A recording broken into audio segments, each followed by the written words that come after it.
The first priest. 7 years and the summer is over. 7 years since the archbishop left us. Second priest. What does the archbishop do?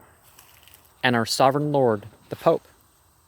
With the stubborn king and the French king, in ceaseless intrigue, combinations, in conference, meetings accepted, meetings refused, meetings unended are endless, at one place or another in France.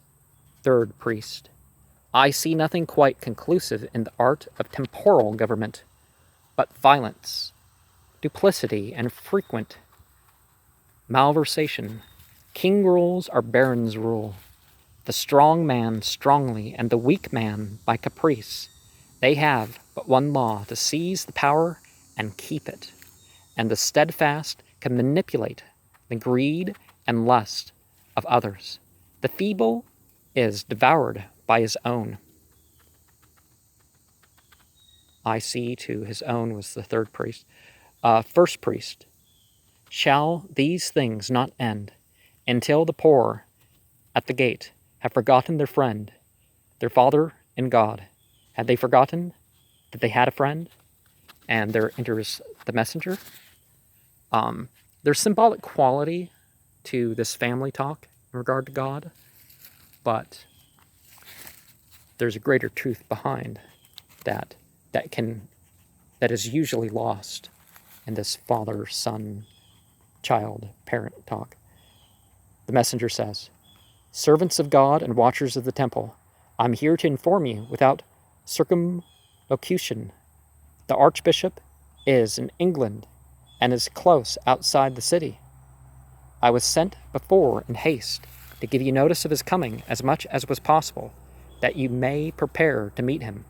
The first priest says, what, is the exile ended?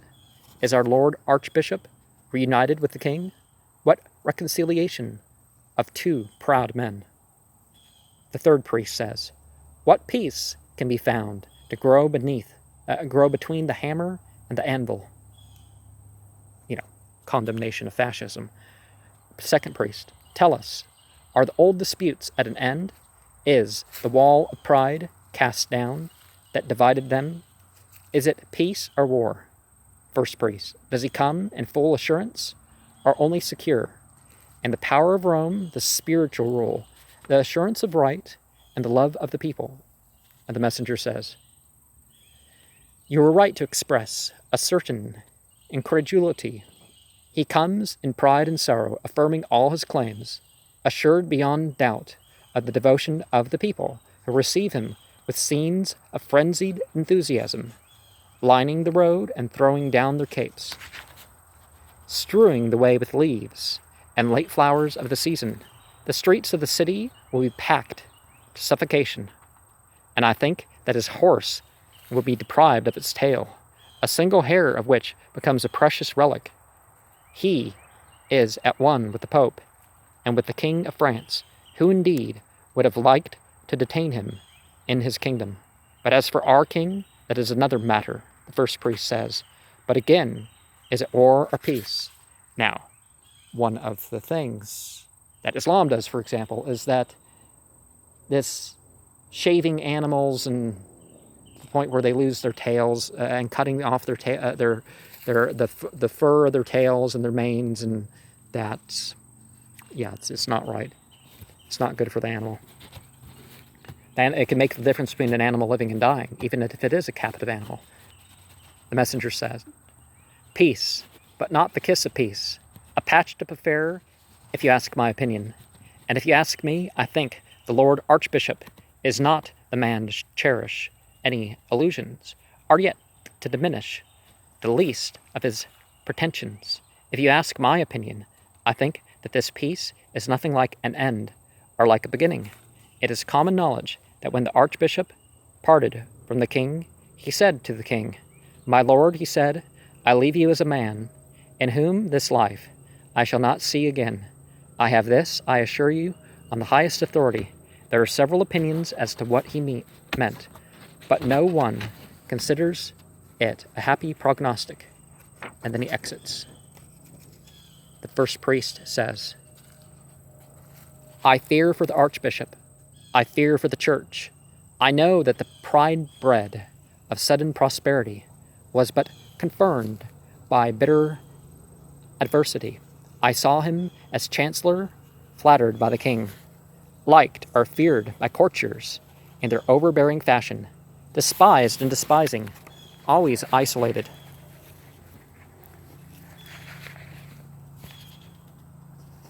Never one among them, always insecure, his pride always feeding upon his own virtues, pride drawing sustenance from impartiality, pride drawing sustenance from generosity, loathing power given by temporal devolution, wishing subjection to God alone. Had the king been greater, or had he been weaker, things had perhaps been different for Thomas. Second priest. Yet our Lord is returned. Our Lord has come back to his own again. We have had enough of waiting from December to dismal December. The archbishop shall be at our head, dispelling dismay and doubt. He will tell us what we are to do. He will give us our orders, instruct us. Our Lord is at one with the Pope and also the King of France. We can lean on a rock. We can feel a firm foothold against the perpetual wash of tides, of balance, of forces, of barons and landholders. The rock of God is beneath our feet. Let us meet the archbishop with cordial thanksgiving. Our Lord, our archbishop returns, and when the archbishop returns, our doubts are dispelled. Let us therefore rejoice. I say rejoice and show a glad face for his welcome. I am the archbishop's man. Let us give the archbishop welcome. And the third priest says, for good or ill, let the wicked turn. The wheel has been still for these 7 years, and no good. For ill or good, let the wheel turn. For who knows the end of good or evil until the grinders cease, and the door shall be shut in the street, and all the daughters of music shall be brought low. And often the locals, officials or not, have answers that those at the top wouldn't be acquainted with because they're not as deep into things. I mean, they're not into the specifics of the people, right? Because they're upliving their separate and often luxurious lives. But still, we see that the priestcraft and the statecraft, this authority structure, stifles.